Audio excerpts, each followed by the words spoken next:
Estamos de volta e chegou a hora de você conferir o que foi notícia nos julgamentos das turmas do Tribunal Superior do Trabalho. Bem, empresa que perder processo na Justiça do Trabalho só é obrigada a pagar as custas se o empregado for defendido por advogado do sindicato. O entendimento é da 4ª turma do TST. Na Justiça Comum, quem perde a ação deve pagar os honorários do advogado da parte que ganhou. Mas na Justiça do Trabalho é diferente, como explica este advogado. Os honorários advocatícios são devidos ao empregado quando este cumpre 2 requisitos que consistem na hipossuficiência jurídica e na assistência sindical para o trabalhador.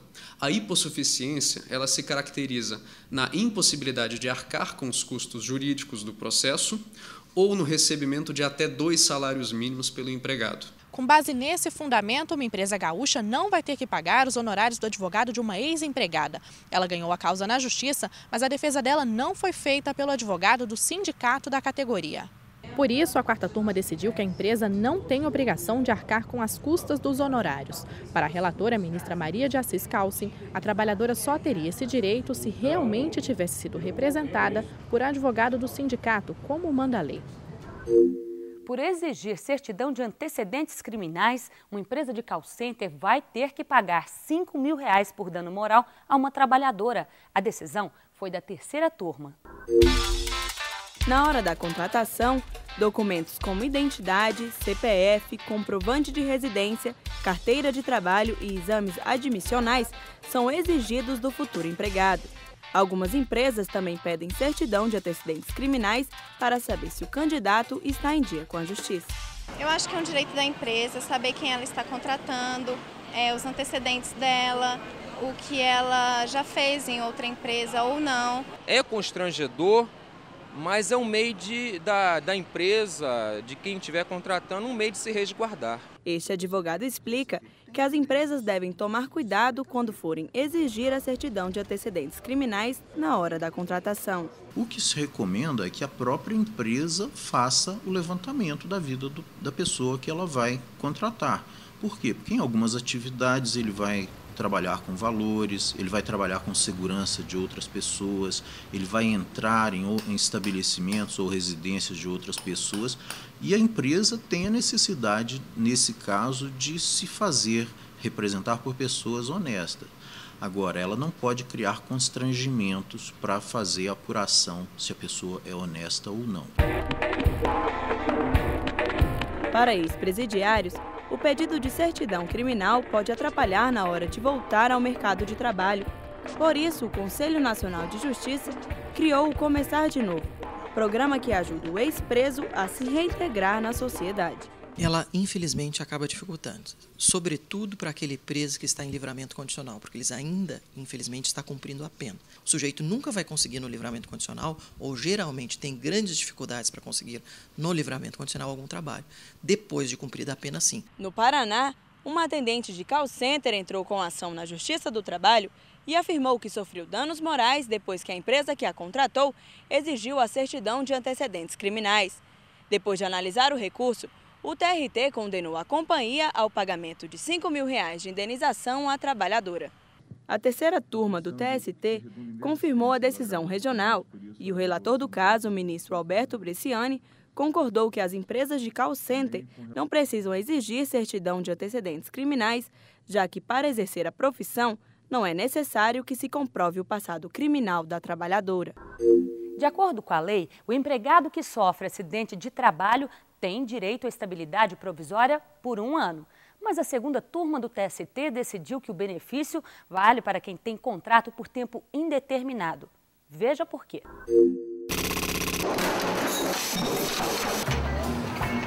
A estabilidade no emprego é um direito do trabalhador de não ser dispensado, mesmo que o patrão não tenha mais interesse em mantê-lo na empresa. Mas esse advogado explica que a estabilidade só é válida se estiver prevista em lei, convenção coletiva ou no regulamento interno da empresa. A legislação ela fixa prazos dentro e também fatos geradores, segundo o qual, quando ele se enquadra neles, o empregado não pode ser demitido sem justa causa. A lei prevê alguns casos de trabalhadores com direito à estabilidade, como, por exemplo, as gestantes que não estejam no período de experiência, quem sofre acidente de trabalho e fica afastado por no mínimo 1 ano e dirigentes sindicais. Uma bordadeira de Santa Catarina, que estava em contrato de experiência de 30 dias, sofreu um acidente quando ia para o trabalho. Depois de ficar afastada, ganhando auxílio-doença da Previdência Social, ela procurou a Justiça Trabalhista, pedindo que o direito dela à estabilidade fosse reconhecido. Mas os ministros da segunda turma não atenderam o pedido da trabalhadora. Para o relator do caso, o ministro Renato de Lacerda Paiva, empregados com contrato de trabalho por prazo determinado não têm direito à estabilidade. Isso acontece porque, nesse caso, a relação de trabalho deve acabar no prazo combinado entre as partes. Decisão da primeira turma manda reintegrar trabalhador dispensado por problemas de saúde. Bem, neste caso, os ministros entenderam que mesmo sem o laudo do INSS, ele tem direito ao emprego. Movimentos repetitivos, local de trabalho com muito barulho, situações que podem levar o funcionário a desenvolver doenças. E quando isso acontece, o primeiro passo é procurar o INSS. Se ficar comprovado que as condições interferiram na saúde do empregado, ele pode ter direito à estabilidade. Esta mulher conta o que ela fez para conseguir o benefício. Mesmo que você tendo os laudos médicos, você tem que vir para o INSS, chega aqui, eles olham os papéis. Não, você tem que passar na firma, pegar dados da firma, e da firma você tem que passar para outro médico da firma, para você estar trazendo esses dados para o INSS. Apesar das várias etapas a serem vencidas, o especialista alerta para a necessidade da vistoria do perito. Pela lei previdenciária, ele precisa passar pela perícia médica do INSS, porque é o procedimento legal administrativo. Claro que se o trabalhador se sentir lesado, ele pode ir à justiça, ou à Justiça do Trabalho, ou à Justiça Comum, para poder reivindicar essa garantia e de reconhecimento da sua acidentalidade ou do motivo de doença. Uma empresa de São Paulo foi condenada a reintegrar o ex-empregado. O preparador e operador de máquinas desenvolveu surdez e problemas na postura, devido às condições do local de trabalho. O laudo pericial levou o TRT a concluir que o trabalhador tinha direito à estabilidade, mas a empresa recorreu ao Tribunal Superior do Trabalho. A empregadora disse que o trabalhador não comprovou a doença com o atestado fornecido pelo INSS. Mas o relator e presidente da primeira turma, ministro Lélio Bentes Correia, esclareceu que a forma como foi comprovada a doença não pode tirar do empregado o direito à estabilidade. O voto do ministro foi acompanhado pelos demais integrantes da turma, mantendo a decisão de reintegrar o trabalhador à função e restituir o salário suspenso desde o dia da dispensa. Para a terceira turma do TST, trabalhadora gestante tem direito à estabilidade provisória, mesmo que se recuse a voltar ao emprego em que foi demitida sem justa causa. A lei garante estabilidade no emprego para a trabalhadora gestante a partir da confirmação da gravidez. A regra só não vale se a funcionária estiver no período de experiência. Em Minas Gerais, uma auxiliar de escritório foi demitida após descobrir que estava grávida. Por isso, ela processou a empresa por não ter respeitado o direito dela à estabilidade provisória.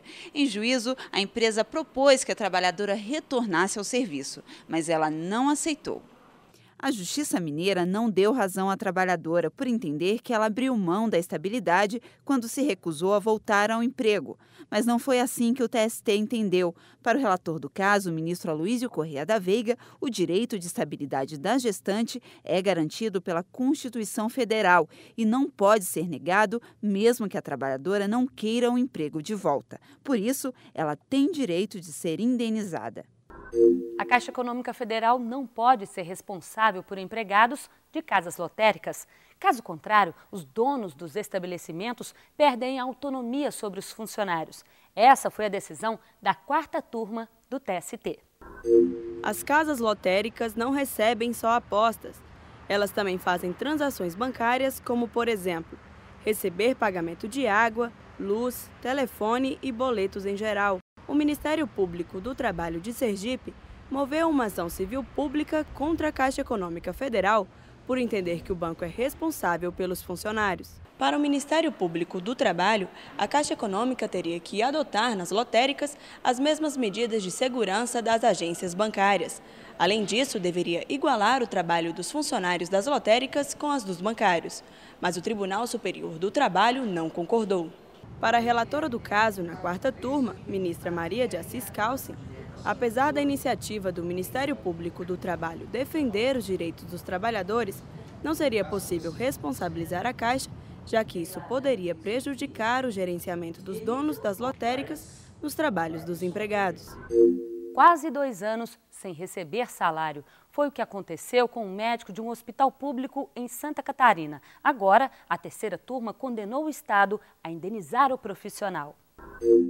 Fazer cirurgias, ficar de plantão, ser acordado a qualquer hora da noite para atender pessoas doentes é a rotina típica do médico. Muitas vezes ele deixa de ter uma vida social para se dedicar aos pacientes. A gente, eventualmente, tem que atender um paciente fora do horário, principalmente um paciente que nós operamos, por exemplo, que apareceu algum problema no olho dele. Então, às vezes eu tenho que vir, já tive que vir aqui à noite, já tive que vir aqui sábado, domingo, faz parte da profissão. E mesmo com tanta responsabilidade, tem profissional que fica sem receber salário.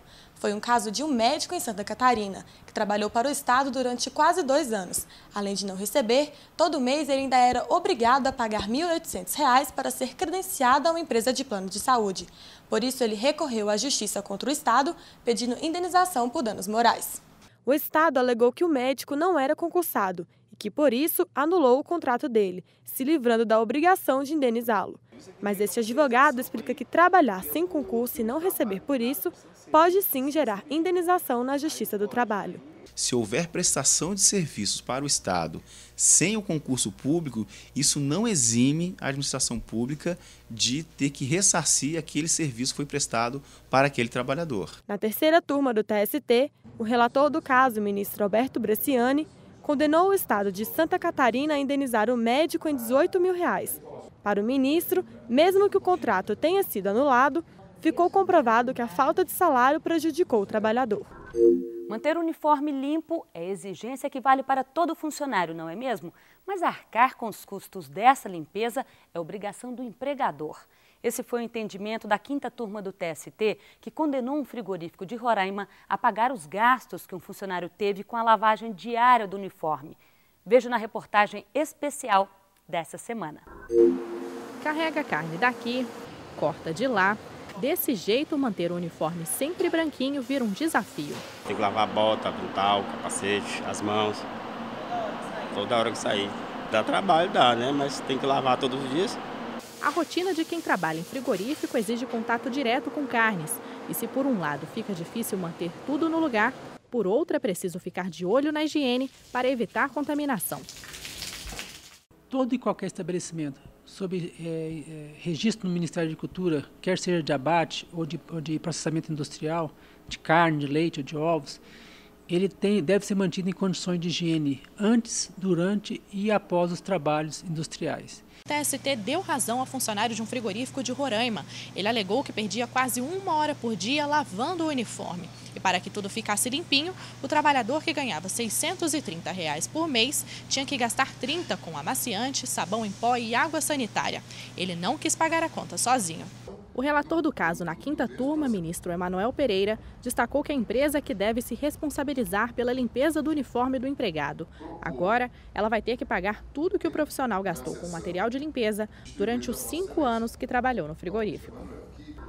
E por hoje é só. Você acompanhou os julgamentos das sessões de dissídios individuais e o que foi notícia nas turmas do TST. E pode continuar ligado na Justiça do Trabalho, pela internet em tempo real, tst.jus.br, pelo Twitter e também pelos vídeos no youtube.com/tst. Obrigada pela sua companhia, a gente se encontra na semana que vem. Então, até lá!